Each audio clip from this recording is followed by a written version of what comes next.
بسم اللہ الرحمن الرحیم۔ مگر تو اسلام کی جڑیں کاٹ رہا ہے۔ لے جاؤ ان بد زبان جنگلیوں کو، خلیفہ نے گرج کر کہا۔ انہیں دمشق کے قید خانے میں پہنچا دو، یہی ان کا آخری ٹھکانہ ہوگا۔ خلیفہ کے 6-7 محافظ دوڑتے اندر آئے۔ ان کی تلواروں کی نوکیں ان دونوں بربر سرداروں کے جسموں میں چبھنے لگیں۔ محافظ انہیں گھسیٹتے دھکیلتے ہوئے خیمے سے باہر لے گئے۔ ہمیں فریضہ حج سے روکنے والے یوسف اور خضر کی آوازیں خلیفہ سلیمان کو سنائی دے رہی تھیں۔ تیری بادشاہی کے دن تھوڑے رہ گئے ہیں۔ ان کی آوازیں دبتی گئیں اور حاجیوں کی آواز کی مترنم گونج اللہم لبیک میں ڈوب گئیں۔ اس کے بعد ان دونوں بربروں کا کہیں سراغ نہ ملا۔ خلیفہ سلیمان بن عبد الملک ولید بن عبد الملک کا بھائی تھا۔ سلیمان سے پہلے خلیفہ ولید تھا۔ وہ اپنے بیٹے کو اپنا جانشین بنانا چاہتا تھا، لیکن اچانک اسے ایسے مرض نے آ گھیرا کہ چند دنوں میں انتقال کر گیا۔ اپنے بیٹے کو وہ خلافت کے لیے نامزد بھی نہ کر سکا۔ اس کے انتقال کے ساتھ سلیمان نے مسند خلافت سنبھال لی۔ دونوں بھائیوں میں یہ فرق تھا کہ ولید نے محمد بن قاسم کو ہندوستان پر فوج کشی کے لیے بھیجا تھا اور اسے کمک اور ہر طرح کی مدد بھیجتا رہا۔ دوسری طرف اس نے امیر شمالی افریقہ موسیٰ بن نصیر کے اس منصوبے کو منظور کیا کہ اندلس پر حملہ کیا جائے اور اس کی قیادت ایک بربر سپہ سالار طارق بن زیاد کرے۔ ولید نے انہیں حملے کی اجازت ہی نہ دی، بلکہ انہوں نے جو بھی مدد مانگی وہ اس نے بھیجی۔ ولید کا بھائی سلیمان خلیفہ بنا تو اس نے ہندوستان سے محمد بن قاسم کو اس وقت مجرم کی حیثیت سے واپس بلا کر قید میں ڈالا، پھر قتل کروا دیا۔ جب وہ سندھ کو سلطنت اسلامیہ میں شامل کر کے فتح پہ فتح حاصل کرتا آگے ہی آگے بڑھتا جا رہا تھا، ادھر اس نے موسیٰ بن نصیر کو جو طارق بن زیاد کے پیچھے پیچھے اندلس میں داخل ہو کر وہاں کے وہ علاقے فتح کرتا جا رہا تھا جو تاریخ کی زد میں ابھی نہیں آئے تھے، یہ حکم بھیج کر واپس دمشق بلا کر قید خانے میں ڈال دیا کہ پیش قدمی روک دو۔ سلیمان نے تاریخ کو بھی واپس بلا لیا۔ اگر ولید مرحوم کا بیٹا خلیفہ بن جاتا اور وہ باپ کے نقش قدم پر چلتا تو یورپ اور ہندوستان کی تاریخ مختلف ہوتی۔ سلیمان نے قتیبہ بن مسلم کو بھی پابند سلاسل کر دیا۔ مورخ لکھتے ہیں کہ ہندوستان اور یورپ میں مسلمانوں کی افواج کو پہنچانے اور اسلام کو ان دو ملکوں میں داخل کرنے کے پیچھے قتیبہ بن مسلم کا ہاتھ تھا۔ قتیبہ اس وقت چین میں تھے جب سلیمان نے انہیں دمشق میں طلب کیا تھا۔ موسیٰ بن نصیر حج کے دوران مکے میں بھیک مانگتا رہا۔ بھیک میں اسے دن بھر میں جو رقم حاصل ہوتی وہ خلیفہ سلیمان کو دے دیتا اور موسیٰ کو کھلے آسمان تلے بٹھا دیا جاتا۔ ایک پہرے دار اس کے پاس موجود رہتا، اسے تو کھانا بھی نہیں دیا جاتا تھا۔ وہ اپنے پیسوں سے کھانا خرید کر کھاتا تھا۔ وہ 1 سال سے اذیتیں سہ رہا تھا۔ خلیفہ سلیمان نے اس کی عمر بھر کی فتوحات کو تو نظر انداز کر ہی دیا تھا، اس نے اس کی عمر کا بھی خیال نہ کیا۔ وہ تو اپنی آخری منزل کو پہنچ گیا تھا۔ خلیفہ سلیمان نے محض اناد کی وجہ سے موسیٰ بن نصیر کو صرف قید میں ہی نہیں ڈالا تھا، بلکہ غیر انسانی ایذا رسانی سے اس کے بوڑھے جسم کو توڑ پھوڑ دیا تھا۔ موسیٰ کو تپتی ہوئی ریت پر جلا دینے والی دھوپ میں کئی گھنٹے کھڑا رکھا جاتا تھا۔ وہ بے ہوش ہو کر گر پڑتا تو اس کے منہ میں پانی کے چند قطرے ٹپکا دیے جاتے کہ وہ زندہ رہے۔ اسے زندہ رکھنے کے لیے ہی کھانے کے لیے کچھ دے دیا جاتا تھا جو ناکافی غذا ہوتی تھی۔ موسیٰ بن نصیر کو تو پہلے خلیفہ ولید بن عبد الملک نے کسی اور مقصد کے لیے اندلس سے بلایا تھا، لیکن اس کی بدقسمتی کہ وہ واپس آیا تو ولید آخری سانس لے رہا تھا۔ اس طرح موسیٰ سلیمان کے ہتھے چڑھ گیا۔ سلیمان نے اس پر مختلف الزام عائد کر کے اس پر ایذا رسانی کے وحشیانہ طریقے آزمائے، پھر اس پر 2 لاکھ دینار جرمانہ عائد کر کے اسے مکہ لے گیا کہ بھیک مانگو اور جرمانہ ادا کرو۔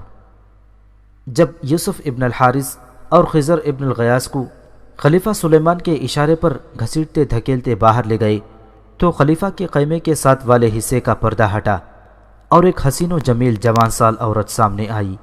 وہ شام کے خطے کے حسن کا شاہکار تھی۔ وہ آ کر خلیفہ سلیمان کے پیچھے کھڑی ہو گئی۔ اس نے اپنے ہاتھ سلیمان کے کندھے پر رکھ دیے، پھر اس کی انگلیاں سلیمان کی گردن پر رینگنے لگیں۔ سلیمان نے اپنے دونوں ہاتھ اوپر کر کے عورت کے ہاتھ پکڑ لیے۔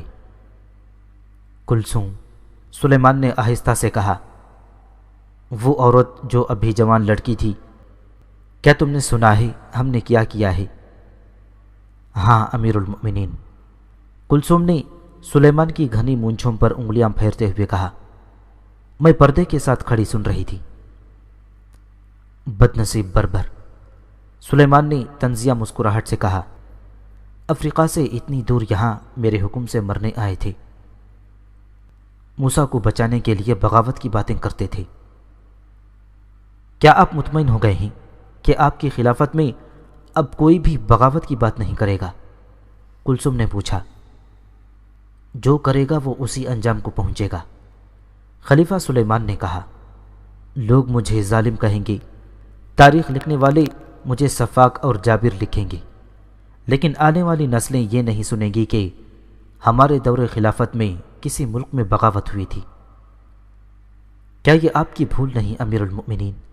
کلثوم نے کہا۔ صرف 2 بربر سرداروں کو ہلاک کر دینے سے بغاوت کے خطرے کو ختم نہیں کیا جا سکتا۔ اس نے سلیمان کے ساتھ رومان انگیز اور دل گداز حرکتیں کرتے ہوئے کہا۔ موسیٰ کو قید کر کے آپ نے بہت بڑا خطرہ مول لے لیا ہے۔ خلیفہ سلیمان نے رومانی کیفیت میں نیموا آنکھوں سے کلثوم کے چہرے پر نظریں جما دیں۔ اس پر تو جیسے سحر طاری ہوا جا رہا تھا۔ کیا آپ نے سوچا نہیں کہ موسیٰ اپنے بیٹے عبدالعزیز کو اندلس کا امیر مقرر کر آیا ہے؟ کلثوم نے کہا۔ عبدالعزیز کو پتہ چل چکا ہوگا کہ اس کے باپ کو ایذا رسانی سے آہستہ آہستہ موت تک پہنچایا جا رہا ہے۔ طارق بن زیاد کو آپ نے پابند کر رکھا ہے کہ دمشق سے باہر نہ جائے۔ عبدالعزیز اور طارق ایک ہیں۔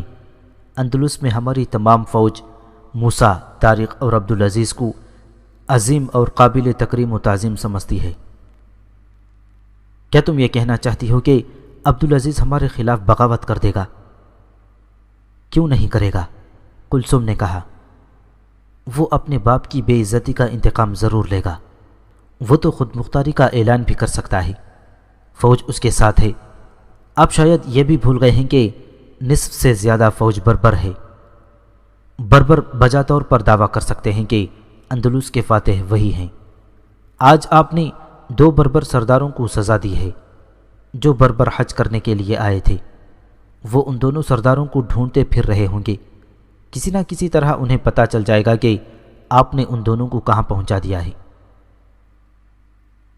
ٹھہرو، سلیمان بن عبد الملک نے کہا۔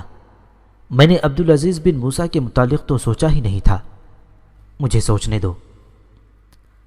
خلیفہ سلیمان بن عبد الملک کی سوچوں پر رعونت اور ذاتی اقتدار کا نشہ طاری تھا۔ اس نشے میں کلثوم کے حسن و جمال اور ناز و ادا نے اضافہ کر دیا تھا۔ مسند خلافت پر بیٹھنے سے چند مہینے پہلے کلثوم اس کے حرم میں آئی تھی۔ یہ اس کے ایک دوست کا تحفہ تھا۔ کلثوم تو جیسے مردوں پر سحر طاری کرنے اور انہیں اپنے اشارے پر نچانے کی تربیت یافتہ تھی۔ وہ آتے ہی سلیمان پر چھا گئی اور حرم کی ہر عورت کو اس نے اپنی لونڈی بنا لیا تھا۔ کلثوم کے حسن و ادا میں سحر تھا یا نہیں، وہ سحرکاری کی تربیت یافتہ تھی یا نہیں، اصل کمزوری سلیمان بن عبد الملک کی تھی۔ وہ عورت اور شراب کا رسیا تھا۔ امت رسول صلی اللہ علیہ وسلم کی بدقسمتی وہ خلیفہ بن گیا۔ اپنے کردار کے مطابق اس نے خلافت کو شہنشاہیت کا رنگ دے دیا اور تاریخ کے روایتی بادشاہوں جیسے حکم جاری کر دیے۔ تاریخ اور نفسیات گواہ ہے کہ جس مرد نے اعصاب پر عورت کو سوار کیا وہ خود ہی تباہ نہیں ہوا، بلکہ وہ اگر اپنے خاندان کا سربراہ ہے تو اس نے پورے خاندان کو تباہ کیا، اور اگر وہ کسی ملک کا سربراہ ہے تو اس نے پورے ملک کو تباہ کیا۔ تاریخ اس بارے میں خاموش ہے کہ کلثوم سلیمان کی بیوی تھی یا حرم کی داشتہ۔ البتہ تاریخ بے شمار واقعات سناتی ہے جو سلیمان کو مطلق العنان اور سفاک بادشاہ ثابت کرتے ہیں۔ اس کی خلافت دراصل خلافت میں لپٹی ہوئی بادشاہی تھی۔ وہ بظاہر فریضہ حج ادا کرنے گیا تھا، لیکن شاہانہ جاہ و جلال اپنے ساتھ لے گیا تھا۔ اس کے حرم کی منظور نظر کلثوم اور کلثوم کی نوکرانیاں بھی اس کے ساتھ تھیں۔ خلیفہ کا محافظ دستہ اور جاسوس بھی اس کے ساتھ تھا۔ اس نے اللہ کے گھر میں بھی جا کر اپنا دربار لگا لیا تھا۔ اس شام جب اس نے 2 بربر سرداروں کو سزا دی تھی، وہ رات کو اپنے محلاتی خیمے سے نکلا اور اس جگہ چلا گیا جہاں موسیٰ رات گزارنے کے لیے لیٹ جایا کرتا تھا۔ اس کے ساتھ 2 محافظ اور 2 مشعل بردار تھے۔ موسیٰ لیٹا ہوا تھا۔ اٹھ! اس نے موسیٰ کے پہلو میں پاؤں سے ٹھوکر ماری۔ ضعیف العمر موسیٰ بن نصیر بڑی مشکل سے اٹھ کر بیٹھ گیا اور اوپر دیکھا۔ تیری عقل ٹھکانے آ گئی، سلیمان نے کہا۔ وہ 2 بربر بغاوت کی باتیں کرتے رہے اور تو انہیں روکتا رہا۔ تیرے ڈر سے نہیں ابن عبد الملک، موسیٰ نے آسمان کی طرف انگلی کر کے کہا، اللہ کے ڈر سے۔ مجھے اب بھی تیری خلافت کا کوئی ڈر نہیں، تیرا کوئی ڈر نہیں۔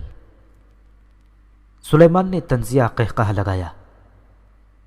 بدبخت، سلیمان نے کہا، تو کیا سمجھتا ہے کہ میرے دل میں اللہ کا ڈر نہیں؟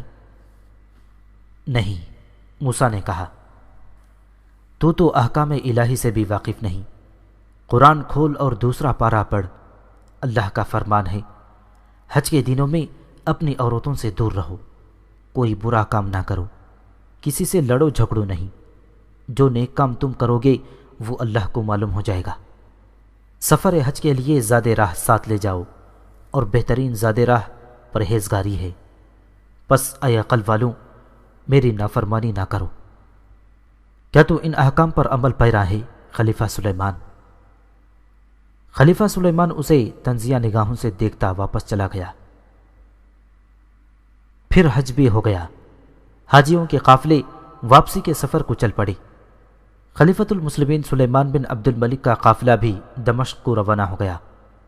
موسیٰ کو ہر روز تھوڑا سا سفر اونٹ پر کراتے، باقی دن پیدل چلاتے تھے۔ اس نے بھیک میں جو کچھ کمایا تھا وہ خلیفہ نے جرمانے میں وصول کر لیا تھا۔ 1.5-2 مہینوں بعد یہ قافلہ دمشق پہنچ گیا۔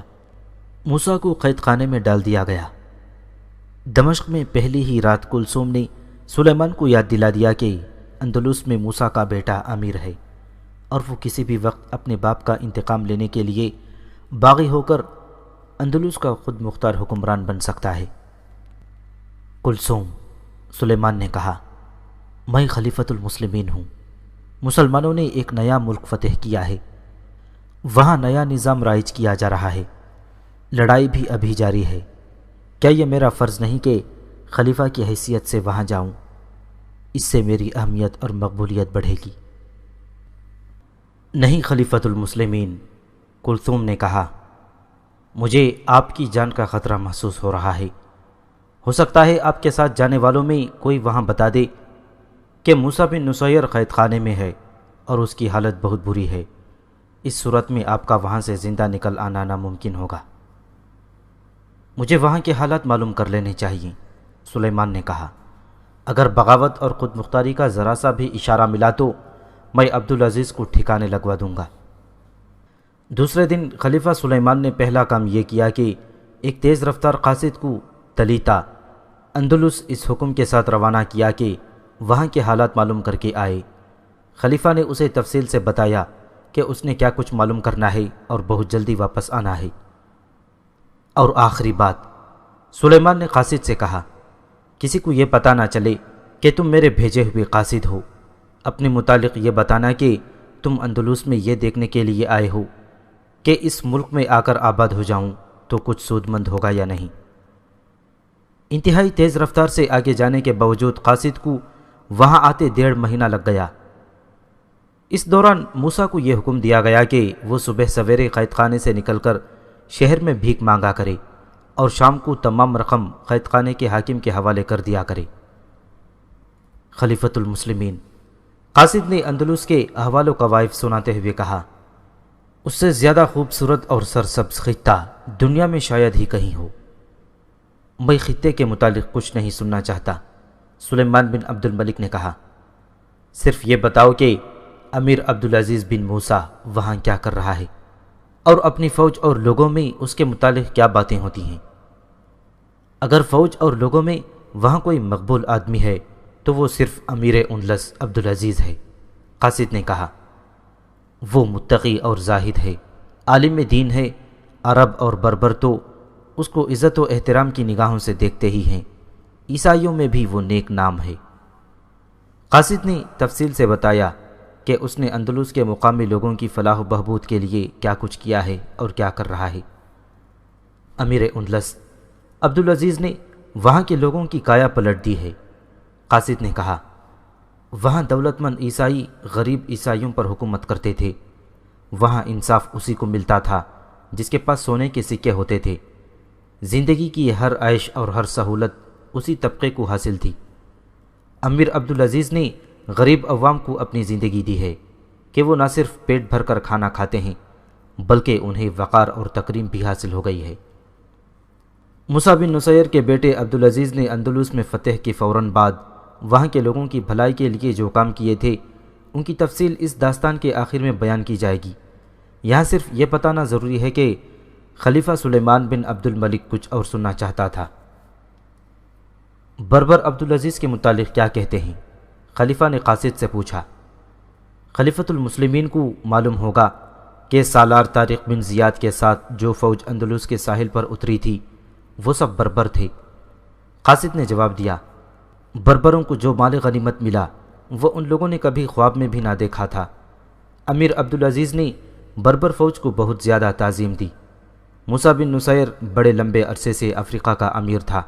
اس نے بربر قوم پر ایسی نوازشات کیں کہ وہ موسیٰ کو اپنا مرشد مانتے ہیں۔ اس وجہ سے بربر امیر عبدالعزیز پر اپنا جان و مال قربان کرنے کے لیے تیار رہتے ہیں۔ کیا وہاں کوئی ہمارا نام بھی لیتا ہے؟ خلیفہ سلیمان نے پوچھا۔ اگر خلیفۃ المسلمین اس گستاخی کی اجازت دیں تو زبان کھولوں، قاصد نے کہا۔ اجازت ہے، خلیفہ کے بجائے کلثوم نے کہا جو خلیفہ کے ساتھ لگی بیٹھی تھی۔ بے خوف ہو کر بات کرو۔ خلیفۃ المسلمین، قاصد نے کہا، میں بہت سی سراؤں میں گیا ہوں، مسلمانوں کے ساتھ، عیسائیوں کے ساتھ، بربر مسلمانوں کے ساتھ باتیں ہوئیں، کسی نے دمشق کی خلافت کا نام نہیں لیا۔ میں مسجدوں میں گیا جو وہاں نئی بنی ہیں، وہاں بھی کسی نے خلیفہ کا نام نہیں لیا۔ اگر نام لیا جاتا ہے تو امیر عبدالعزیز کا لیا جاتا ہے۔ کیا موسیٰ بن نصیر اور طارق بن زیاد کی بھی کوئی بات ہوتی ہے؟ خلیفہ نے پوچھا۔ یہ تو میں نے کئی لوگوں کو ایک دوسرے سے پوچھتے سنا ہے، قاصد نے کہا۔ وہ پوچھتے ہیں کہ موسیٰ بن نصیر اور طارق بن زیاد کہاں چلے گئے ہیں؟ خلیفۃ المسلمین، جس کسی کو پتہ چلا کہ میں دمشق سے آیا ہوں اس نے یہ ضرور پوچھا کہ موسیٰ اور طارق کیا دمشق میں ہیں، پھر یہ پوچھا کہ وہ کب واپس آئیں گے۔ میں نے وہاں یہ دیکھا کہ اندلس کا خلافت کے ساتھ کوئی تعلق ہی نہیں، آپ کو وہاں جانا چاہیے خلیفۃ المسلمین۔ ہاں، خلیفہ سلیمان نے کہا، ہمیں وہاں جانا چاہیے، اگر ہم نہ گئے تو ایک روز خطبے سے بھی ہمارا نام نکل جائے گا۔ تم جا سکتے ہو، کلثوم نے قاصد سے کہا۔ قاصد چلا گیا تو کلثوم نے سلیمان سے کہا، آپ اندلس نہیں جائیں گے؟ کیا آپ نے قاصد کی اتنی زیادہ اور اتنی واضح باتوں سے اندازہ نہیں کیا کہ اندلس ایک روز خود مختار ملک بن جائے گا؟ کیا آپ بنو امیہ کی خلافت کو ختم کرنا چاہتے ہیں؟ کیا آپ موسیٰ کے خاندان کو خلافت کی گدی دینا چاہتے ہیں؟ نہیں، سلیمان نے کہا، میں موسیٰ کے خاندان کو ختم کر کے مروں گا۔ موسیٰ کو یہ اختیار کس نے دیا تھا کہ وہ ایک نئے مفتوحہ ملک کا امیر اپنے بیٹے کو مقرر کر آیا ہے؟ کلثوم نے کہا، موسیٰ کو ختم کر دینے سے اس کا خاندان تو ختم نہیں ہو جاتا، اس کی نسل ختم ہونی چاہیے۔ ابو حنیف کو بلاؤ، سلیمان نے کہا۔ کلثوم چل پڑی۔ تم کہاں جا رہی ہو؟ سلیمان نے اسے روکا۔ دربان کو بھیجو، ابو حنیف کو آپ کے حضور لانے کے لیے مجھے ہی جانا چاہیے، کلثوم نے کہا۔ وہ آپ کے حکم کے انتظار میں یہیں بیٹھا ہے۔ کلثوم کمرے سے نکل گئی۔ راہداری اور 2 کمروں میں سے گزرتی اس نے ایک کمرے کا دروازہ کھولا۔ یہ بڑا ہی خوشنما کمرہ تھا۔ اس میں ایک خوبرو ادھیڑ عمر عرب بیٹھا تھا۔ کلثوم کو دیکھ کر وہ اٹھ کھڑا ہوا اور اس نے اپنے بازو آگے پھیلا دیے۔ کلثوم سیدھی اس کے بازوؤں میں چلی گئی۔ وہ ابو حنیف تھا۔ بیٹھ جاؤ، کلثوم نے اسے بٹھا دیا اور اس کے پاس بیٹھ کر بولی، اندلس جانے کے ارادے باندھتا ہے۔ تم اس کے مشیر ہو، مشیر تو اس کے اور بھی ہیں، لیکن میں نے تمہیں اس کے دل میں اتارا ہوا ہے۔ یہ کوئی نئی بات نہیں، ابو حنیف نے کہا۔ نئی بات کرو، قاصد کیا خبر لایا ہے اور سلیمان کیا کہتا ہے؟ کلثوم نے اسے قاصد کی تمام باتیں سنائیں، سلیمان کا رد عمل بھی سنایا، اور کلثوم نے سلیمان کو جو مشورہ دیا تھا وہ بھی سنایا۔ یہی مشورہ میں دوں گا، ابو حنیف نے کہا۔ سلیمان کی خلافت قائم رہی تو ہماری بھی بات بنی رہے گی۔ یہ بھی یاد رکھ کلثوم، اندلس سے جو لونڈیاں اور کنیزیں موسیٰ بن نصیر نے سلیمان کو تحفے کے طور پر دی تھیں، ان میں ایک سے ایک بڑھ کر خوبصورت ہے۔ ان عیسائی لڑکیوں کے دماغ بہت تیز ہوتے ہیں۔ میں جانتا ہوں کہ یہ کنیزیں وہاں نوکرانیاں نہیں تھیں، یہ شاہی خاندانوں اور عمرہ کے خاندانوں کی لڑکیاں ہیں۔ کہیں ایسا نہ ہو کہ ان میں سے کوئی تمہیں پیچھے کر کے خود آگے ہو جائے۔ یہ باتیں پھر کر لیں گے، کلثوم نے کہا۔ خلیفہ تمہیں بلا رہا ہے، وہ اندلس کے امیر عبدالعزیز کے متعلق تم سے مشورہ لے گا۔ کیا مشورہ دوں؟ کلثوم نے اپنا دایاں ہاتھ چھری کی طرح اپنی شہرک پر پھیرا۔ فوراً جاؤ، کلثوم نے کہا، وہ تمہارا انتظار کر رہا ہے، اسے اندلس جانے کا مشورہ نہ دینا۔ ابو حنیف تیز تیز چلتا خلیفہ کے کمرے میں چلا گیا اور دونوں سرگوشیوں میں باتیں کرنے لگے۔ اسی دن کے پچھلے پہر دمشق سے ایک قاصد اندلس کی طرف جا رہا تھا۔ وہ ایک تحریری پیغام لے جا رہا تھا۔ پیغام چمڑے کی تھیلی میں بند گیا تھا اور تھیلی کا منہ ابو حنیف نے خلیفہ سلیمان کی موجودگی میں سر مبہر کیا تھا۔ پیغام ابو حنیف کے ہاتھ کا لکھا ہوا تھا اور خلیفہ سلیمان نے لکھوایا تھا۔ قاصد کا نام جو تاریخ میں آیا ہے وہ ابو النصر ہے۔ یہی قاصد سلیمان سے پہلے خلیفہ ولید بن عبد الملک نے موسیٰ کو اندلس میں بلانے کے لیے بھیجا تھا۔ ابو النصر ایوان خلافت کا قابل اعتماد عہدیدار تھا۔ ابو النصر، اب سلیمان نے اپنا پیغام اندلس بھیجنے کے لیے ابو النصر کو دے کر کہا تھا، تم جانتے ہو کہ ہمارے بڑے بھائی ولید تم پر کتنا اعتماد کرتے تھے۔ تمہارا وہ اعتماد اب بھی قائم ہے۔ یہ پیغام راستے میں نہ کھلے، اس کے ضائع ہو جانے کا خطرہ ہو تو تھیلی کی مہر توڑ کر اس پیغام کو جلا دینا یا اپنے منہ میں ڈال کر نکل لینا، کسی اور کے ہاتھ نہ جائے۔ ایسے ہی ہوگا امیر المؤمنین، ابو النصر نے کہا۔ اور ایک بار پھر سن لو، خلیفہ سلیمان نے کہا، یہ پیغام حبیب ابن عبیدہ کے ہاتھ میں جائے، کسی اور کو پتہ نہ چلے کہ کوئی پیغام لائے ہو، باقی سب کچھ تمہیں سمجھا دیا گیا ہے۔ ابھی اندلس کا دارالسلطنت تلیتا تھا، امیر عبدالعزیز تلیتا میں ہی تھا۔ ابو النصر رات کو تلیتا کے مضافات میں پہنچا۔ قلعے کے دروازے بند تھے، اس لیے اس رات شہر میں باہر گزارنی پڑی۔ صبح دروازے کھلے تو وہ شہر میں داخل ہوا۔ اس نے اپنا حلیہ اور لباس بدل لیا تھا، جس میں وہ عرب لگتا ہی نہیں تھا۔ وہ پہلے بھی یہاں آ چکا تھا، اس لیے مختلف اور اہم جگہوں سے وہ واقف تھا۔ اسے یہ بھی معلوم تھا کہ حبیب ابن عبیدہ کہاں رہتا ہے۔ مورخوں کے مطابق حبیب ابن عبیدہ فوج کے کسی اعلیٰ رتبے پر فائز تھا اور ان دنوں وہ انتظامیہ میں تھا۔ شاید اسی لیے تاریخ میں اس کے نام کے ساتھ امیر لکھا گیا ہے، امیر حبیب ابن عبیدہ۔ ابو النصر اس کے گھر پہنچ گیا۔ اس وقت حبیب کا ایک رفیق کار زید بن نابہ اس کے پاس آیا بیٹھا تھا۔ خادم نے اسے اطلاع دی کہ ایک آدمی اس سے ملنا چاہتا ہے۔ حبیب باہر آیا۔ کون؟ حبیب نے ابو النصر کو بڑی غور سے دیکھ کر کہا، کیا تم ابو النصر نہیں ہو؟ کسی کے لیے خلیفہ کا پیغام لائے ہو؟ صرف تمہارے لیے، ابو النصر نے کہا۔ خلیفہ کا کوئی خاص اور خفیہ پیغام ہے، حکم ہے کہ کسی اور کو پتہ نہ چلے کہ میں یہ پیغام یہاں لے کر آیا ہوں۔ پیغام لے لو، مجھے چھپا لو، میں جواب لے کر چلا جاؤں گا۔ حبیب ابن عبیدہ نے اس سے تھیلی لے لی اور اپنے خادم سے کہا کہ اس مسافر کو الگ کمرے میں رکھے اور اس کے کھانے پینے کا بہت دھیان رکھے۔ اپنے کمرے میں جا کر زید بن نابہ کے سامنے حبیب نے تھیلی کھولی اور پیغام نکالا۔ پڑھتے پڑھتے اس کے ہاتھ کانپنے لگے۔ پیغام لمبا نہیں تھا۔ مورخ دوسی اور اسکاٹ لکھتے ہیں کہ پیغام حبیب ابن عبیدہ کے ہاتھ سے گر پڑا اور اس کی آنکھوں سے آنسو بہہ نکلے۔ پیغام زید نے اٹھا لیا اور پڑھنے لگا، امیر اندلس عبدالعزیز کو قتل کر دو۔ زید نے پیغام پڑھا، اور اس کا سر دمشق بھیج دو اور کسی کو پتہ نہ چلے۔ ابن نابا، حبیب نے کہا، تم جانتے ہو موسیٰ بن نصیر کے ساتھ میری دوستی کتنی گہری ہے، میں اس کے بیٹے کو کس طرح قتل کرا دوں؟ نہیں، یہ کام مجھ سے نہ ہو سکے گا۔ پھر خود مرنے کے لیے تیار ہو جاؤ۔ زید بن نابا نے کہا، اس خلیفہ کا حکم نہیں مانو گے تو وہ تمہیں اور تمہارے خاندان کے بچے بچے کو قتل کرا دے گا۔ قتل سے پہلے تمہیں قید خانے میں بند کر کے اتنی اذیتیں دے گا کہ دن رات میں کئی کئی بار مرو گے۔ کیا تم میرا ساتھ دو گے؟ حبیب نے پوچھا۔ کہو گے تو ضرور ساتھ دوں گا، زید نے کہا۔ ابن عبیدہ، تمہیں خلیفہ کا یہ حکم ماننا ہی پڑے گا۔ ان دونوں کے درمیان بہت سی باتیں ہوئیں۔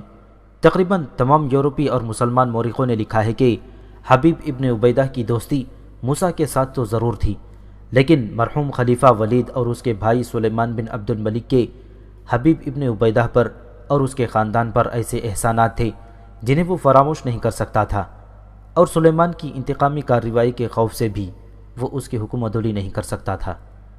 اس نے 5 فوجی عہدیداروں کو ساتھ ملایا اور انہیں اعتماد میں لیا۔ یہ 5 بنو امیہ میں سے تھے۔ یہ سب امیر عبدالعزیز کے قتل پر آمدہ ہو گئے۔ مشکل یہ پیش آ گئی کہ امیر عبدالعزیز فلاح و بہبود اور ترقیاتی کاموں میں اس قدر بھاگ دوڑ کرتا تھا کہ کسی ایک جگہ ٹھہرتا ہی نہیں تھا۔ اندلس کے کئی علاقوں میں لڑائی ابھی جاری تھی۔ عیسائی مسلمانوں کو اندلس سے نکالنے سے تو عاجز ہو چکے تھے، وہ باقی ماندہ اندلس کو بچانے کے لیے بے جگری سے لڑ رہے تھے۔ امیر عبدالعزیز اچانک کسی نہ کسی محاذ پر چلا جاتا تھا۔ اس پر قاتلانہ حملے کی کوششیں کی گئیں، جو ایسی بری ناکام ہوئیں کہ اسے پتہ ہی نہ چل سکا کہ اسے کسی نے قتل کرنے کی کوشش کی ہے۔ آخر حبیب ابن عبیدہ نے ایک ایسا آدمی ڈھونڈ نکالا جو پاگل پن کی حد تک نڈر اور دماغ اور جسم کا بہت تیز تھا۔ وہ اکیلا امیر عبدالعزیز کے ساتھ سائے کی طرح لگ گیا۔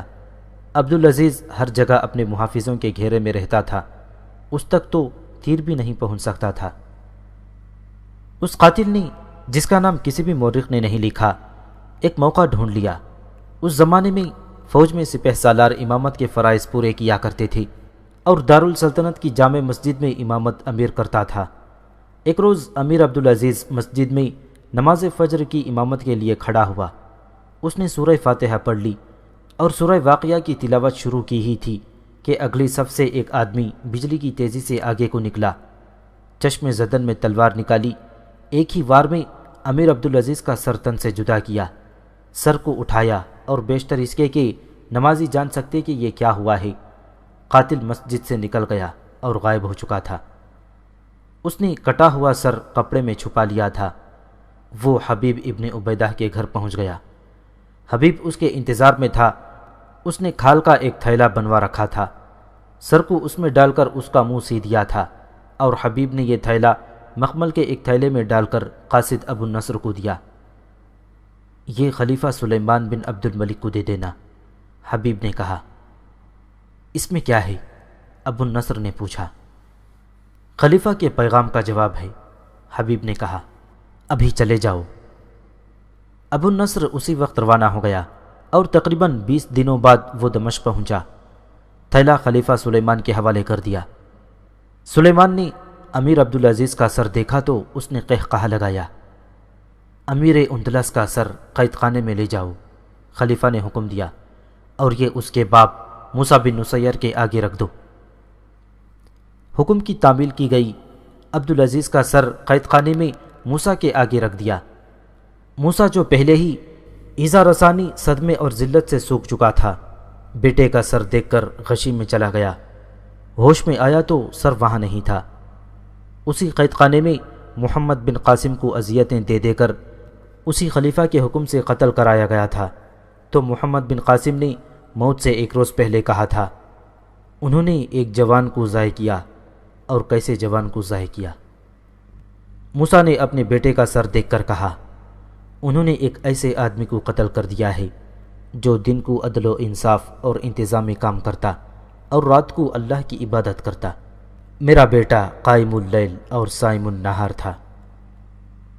قتیبہ بن مسلم فاتح سمرقند کو یہیں اور اسی خلیفہ کے حکم سے قتل کیا گیا تو قبل از مرگ دوران قید اس نے کہا تھا، اے امت رسول عربی صلی اللہ علیہ وسلم، میں تو تیرے عروج کے لیے کوشاں تھا، اب تجھے زوال سے کون بچائے گا؟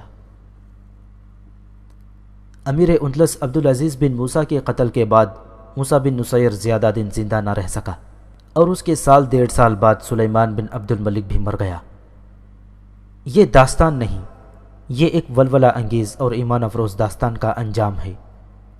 اس داستان کا آغاز 5 رجب 92 ہجری بمطابق 9 جولائی 711 عیسوی ہوا تھا، جب ایک عیسائی حاکم امیر مصر و افریقہ موسیٰ بن نصیر کے دربار میں یہ فریاد لے کر آیا تھا کہ اندلس کے بادشاہ راڈرک نے اس کی کنواری بیٹی کو بے آبرو کیا ہے اور وہ اس بے عزتی کا انتقام لینا چاہتا ہے جو وہ مسلمانوں کی مدد کے بغیر نہیں لے سکتا۔